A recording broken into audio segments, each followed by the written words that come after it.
मतदार जनजागृती शपथ घेण्यासाठी उभं राहायचं आहे। हालंगे सावधान, हात समोर, माझ्या पाठीमागे म्हणायचं, आम्ही भारताचे नागरिक लोकशाहीवर निष्ठा ठेवून याद्वारे अशी प्रतिज्ञा करतो की आपल्या देशाच्या लोकशाही परंपरेचे जतन करू आणि मुक्त, निष्पक्षपाती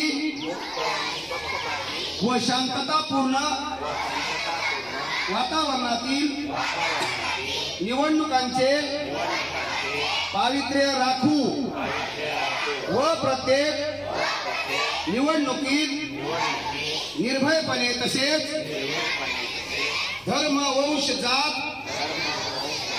समाज, भाषा यांच्या विचारांच्या प्रभावाखाली न येता किंवा कोणत्याही प्रलोभनाला बळी न पडता मतदान करू। जय हिंद।